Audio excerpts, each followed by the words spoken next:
So last week, the Tories voted down an amendment to their environment bill that would have stopped our privatised water companies dumping raw sewage in our rivers and seas, despite legal obligations already in place that demand sewage be treated before being discharged into waterways. Less rule Britannia, Britannia rules the waves, more stool Britannia, turds and tampons in the waves. The Tory party crapping all over the law when it suits them, stinking up our country, shitting all over our waterways and taking a great big dump on all of us to protect the water companies at the expense of us and the environment.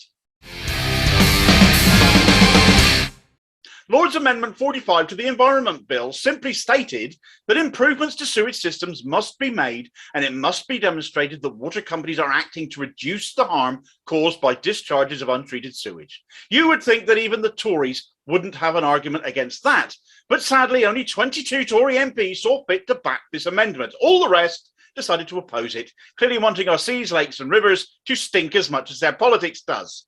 How on earth can any of them justify doing this? Well, Penny Mordaunt tried. In a lengthy thread on Twitter, she took the position that to back this move would lead to unlimited costs being passed on to consumers. She talked of action plans being produced, of monitoring and publishing of data. She says it is already robust enough thanks to the work of one of her Tory colleagues, Philip Dunn, through a private member's bill he had brought up, the Sewage Inland Waters Bill. Let's break all that down a little bit, shall we? Philip Dunn's bill came about because he was disgusted at the rate of pollution water companies were getting away with. Where was Ofwat, the water watchdog, to supposedly regulate this and enforce the law? I mean, is there a single watchdog in this country that isn't a toothless waste of space, quite honestly? They were absent in the line of duty, and a Tory MP, I'll say it again, said enough was enough. As I said at the start, it is a bit of a no-brainer, really.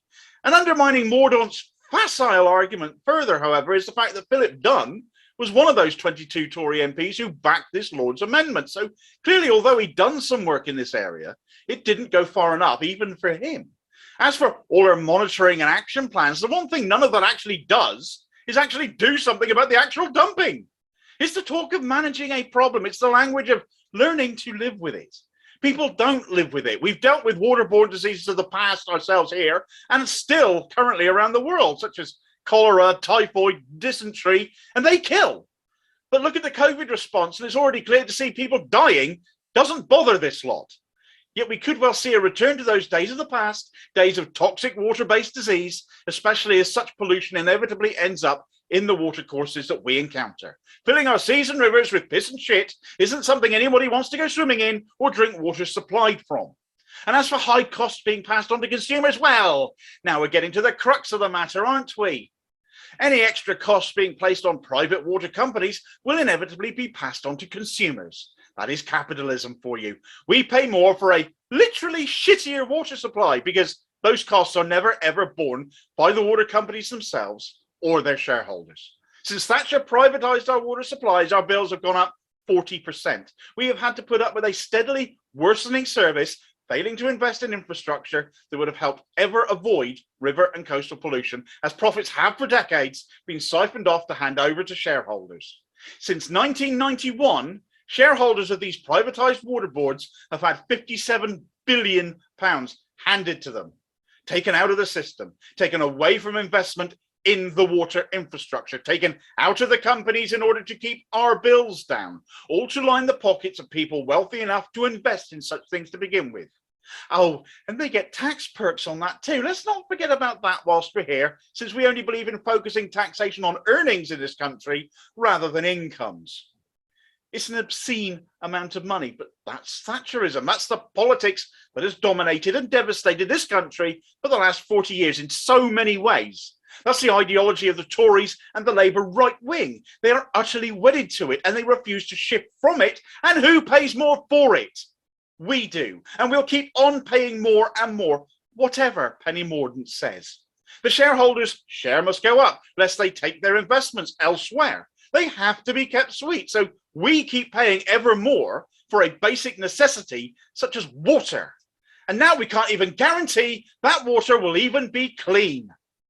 So who are the shareholders? Who are the people profiting from this?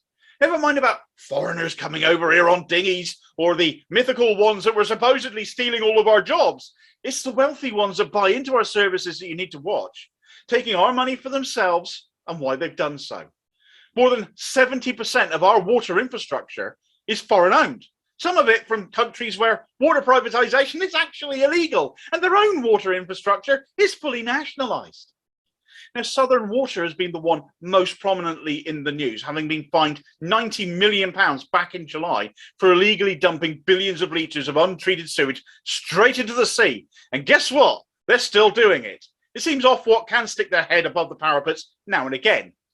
Now, Southern Water are owned by Green Sands Holdings, which is a consortium of investors, including JP Morgan, the US investment bank. So your typical vulture capitalists. Anglian Water is Canadian owned. Wessex Water is Malaysian owned. Yorkshire Water is another one owned by another banking consortium, and the list goes on. The fact is they're all privately owned, and as such serve the interests of a rich few and not consumers who have no choice in where they get their water from. It's a complete monopoly, as everybody in this country knows. You can't exactly switch from one water company to another. It is monopolised, and we are taken advantage of. And of those few, the Tories themselves benefit, of course, having taken donations from these water companies for decades. We suffer, and so does the environment. And that will never change with Tories in charge, not while they're still taking kickbacks from said companies. Let's take a look at the environment side of things now. Let's take South West Water, my supplier down here in Cornwall, my patch, which I'm more familiar with, where tourism is one of the most important industries in one of the poorest corners of the country. And we see large numbers of holiday makers each year. You may well have come down here yourself, and many head to the beach. Earlier just this month, no fewer than 23 beaches in Cornwall were polluted by raw sewage, rendering them completely unsafe to swim in. Again, where is the regulator?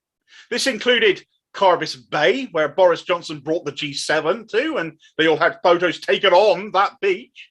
Holywell Bay, where they've recently been filming the new Game of Thrones spin-off, and both beaches at Fistral, a mecca for surfers around the world. Every single constituency in Cornwall has beaches within it affected. All 6 constituencies have a Tory MP, and all but one of them voted against the Lord's Amendment, including the Environment Minister himself, the former UKIP candidate George Useless Eustice, who recommended to Parliament that it be voted down. It should go down as his rivers of shit speech. What a steaming pile of excrement he is, exactly what should be dumped on his family farm, but then he'd probably appreciate that. Along with keen surfer Steve Double, environmentalist Sherilyn McCrory, block-happy fishwife Cheryl Murray, and Scott's nearly drowned and had to be rescued by Johnny Mercer Mann. Literally the most interesting thing he's ever done. They voted to stink up their own waters. This is just my small corner of the country, but the same story has been replicated all over. The government would rather have the backs of big business, of banks and foreign conglomerates exploiting us, overcharging us, and destroying our countryside around us in the process. Much of the additional costs that have been spoken about are Brexit related once more as well, as water treatment chemicals we have to import have become more expensive and less accessible thanks to the ongoing transport crisis we have, which again, this government are fully to blame for and have no answers for. We need to renationalise our water. 2/3 of the country are now awake and in favour of this now. This is a good thing, not just to keep our bills down and bring investment up, as the costs would be borne by taxation sunk back into the service rather than privateers billing us what they like to line their pockets with, but also clearly as the only way to protect the environment. Capitalism is now driving the ongoing pollution, not just of society, but the countryside around us too. This has got to be brought to an end, and that can only come about through full renationalisation. It's not a hard left idea. It's simply the only common sense way to protect ourselves and our surroundings.